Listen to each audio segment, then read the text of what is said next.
rudimentary. Your every move has been foreseen by the Omniscient.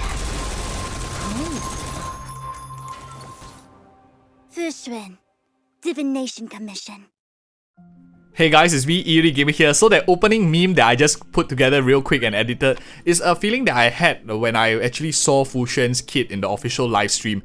In my opinion, this character is absolutely broken. There is no reason for the developer to make her so much better than a lot of other characters. She's many characters put into one. She buffs crit rate, she has damage apportionment and reduction, which I'll talk about this in a little bit. She has ability to self-sustain, so she's like harmony, she's like preservation, she's like abundance, and she even deals AoE damage with her ultimate ability and like kinda like erudition, like all in one. For a character released in version 1.3, it's quite worrying that it's so early in the game, don't you think? But absolutely broken character. Any of you watching this video or thinking about it should put more thought into whether you really want to pull for her, especially since there's going to be like a 4-star good healer character. If you don't have too many defensive options, 1.3 second half looks to be pretty stacked in my opinion.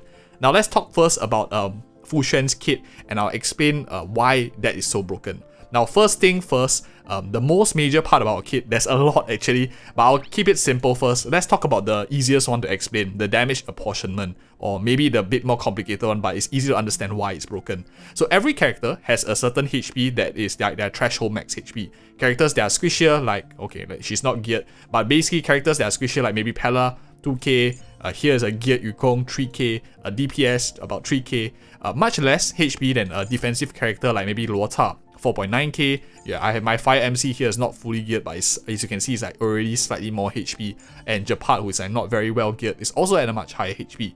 Effective match HP matters a lot, especially when bosses can one-shot. As you enter like higher stages difficulty, the monster DPS output is gonna likely increase. If they hit a 4k on your CD with 3.1k, you're gonna get one-shotted, and no matter how much healing that you have from your supports, it doesn't matter because you're kinda already dead.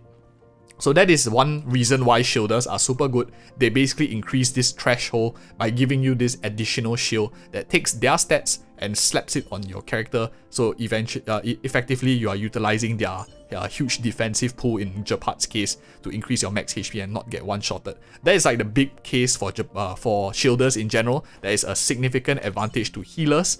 But Fuxuan ignores all this. She doesn't care shit about that. What she does is she immediately, when she uses her skill, she increases the max HP of your character, and not only that, any damage that they take, she takes a percentage of it onto herself.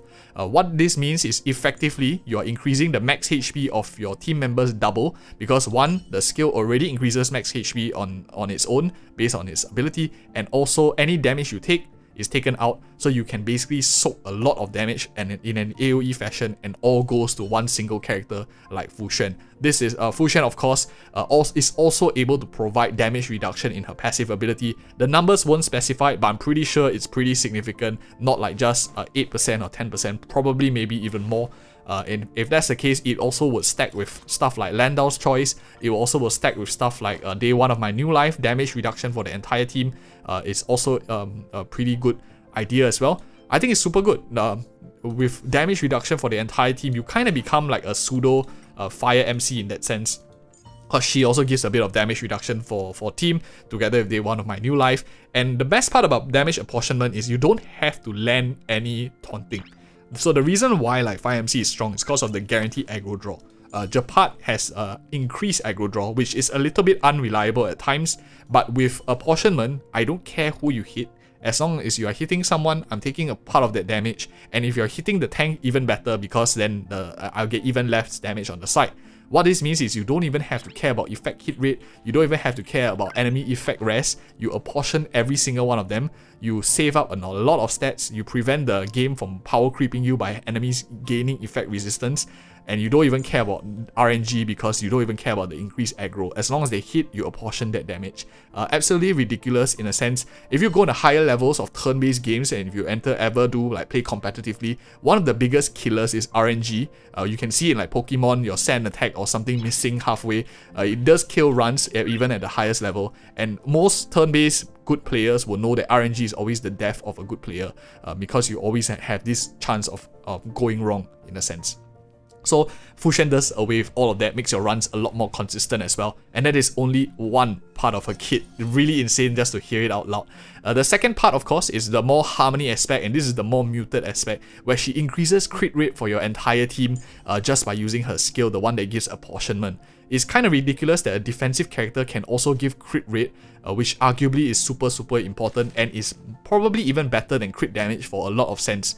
The only character that doesn't use crit rate likely doesn't care too much about her apportionment as well, because Yanxing has a lot of crit rate inbuilt. Fuxuan giving crit rate doesn't matter to him because he doesn't even want to take damage in the first place, so apportionment is not very suitable for him. But apart from him, everyone else in the game likely is going to like a bit of crit rate. Maybe Bronya also doesn't care about that, but Bronya is not your main target when you're thinking about the crit rate buff anyway. It's more of like the damage apportionment for your team. So that is like something to consider. Crit rate buff in one character, so you have defensive preservation. Now we have preservation in one, and we also have harmony. On top of that, she also has abundance in herself, and it comes from her talent passive. So every time that she drops below like a certain threshold, is a HP percentage restore. Very similar to the likes of, think of it like Luota, just that it only acts on Fuxuan herself. So if you drop below maybe like let's say 50% is the threshold amount, she heals a percentage base instead of a flat amount. For those of you Luota havers and your blade is like a very high, like 8k HP, you know that if he drops below 50%, sometimes your Luota doesn't really heal him up to full HP, but Fuxuan doesn't care about that. Hers is a percentage based heal, and from what we've seen in the video or the official live stream, the HP was like 2.9k, so her HP was like 1.1. So if you drop to like 10%, you heal all the way up to maybe her HP is like 10k, maybe you go all the way up to 9k. That's an easy 8k heal with no requirements, just like maybe tracers or something like that. You don't even have to scale with a particular stat. Absolutely ridiculous, and that recharges when she uses her ultimate ability that is doing an AoE quantum damage like Himiko. It's kind of ridiculous that she's able to do so much on field, to do damage, to buff your team, and to damage apportionment, increase max HP, increase crit rate, and that is only just the known stuff in the official live stream. We haven't even gone into the light cone, her official light cone stats yet, and we haven't talked about anything else. I do know a few things maybe that I'm not able to share with you guys because of certain restrictions, but I can pretty much say that there's still a lot of things that I haven't said, and what I've already said already makes her a very broken unit on its own. I think this character is a must pull for myself, even though I have every character in the game. I will likely be benching Japat, I likely will be benching Bailu. I'm just going to play Fuxuan on one half, I'm going to be playing Luota on the other half, wherever that is. Fuxuan is going to be the first one. Likely she's able to solo sustain the entire team, especially with certain criteria, and I get maybe her signature light cone and maybe some other stuff. Absolutely broken. You have plenty of free-to-play options if you don't care about the signature light cone, and I think probably Landau's choice is going to be a really good one. She's going to be taking a lot of damage. You have this with a very nice 12% or 24%, depending on your superimposition level. You reduce a lot of damage to her, and yeah, I just think she's a very strong unit, super broken. Which then comes to my next part. The question that I have is, at this point of the game, characters like Bailu, Japat are immediately like positioned as second choice when you have a character like Fuxuan. I would say that the only one that is okay is Luota because he has cleanse and he has strip enemy buffs. That's like the only two things that I think make him significantly still relevant and able to like be put even on the same page as healers or sustain units as Fuxuan. Otherwise, Fuxuan in my opinion is like the top currently in the game of 1.3. The biggest worrying thing is if such things are happening early in the game, is this a precedence that is going to be set that all other future supports are going to just be super busted, super broken, super meta, and power creep is going to happen real rapidly? Or is Fuxuan, and maybe that's the point of this video, is Fuxuan a one-off and it's something that might not even come back for the next 1 year? Maybe it's a one character in one entire year. Genshin Impact does that. They like to release like one super stellar unit, like it was Ganyu in the first year, then I think later on it became like Kokomi, it became like Raiden Shogun, Kazuha and stuff. Just one signature character for like the entire year, and like Nilo also in Sumeru, and then they don't really release that particular character again for a really long time.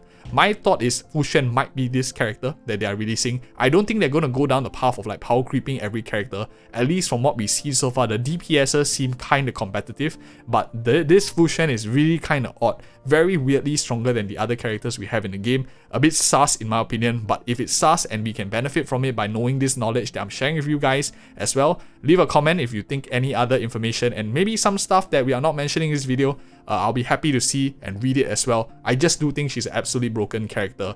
I'm picking her up for sure, even though I have tons of characters already. I will be using her on a daily basis in my main team, and probably might even go for Eidolons. I really like the character. Probably in my 20+ years of gaming, one of the best characters I've ever seen relative to the game state and every other character that has already been released.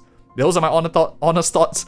If you like it or not. Anyway, thank you so much for watching. I appreciate your attention. Happy to hear your thoughts too, and see you in the next video.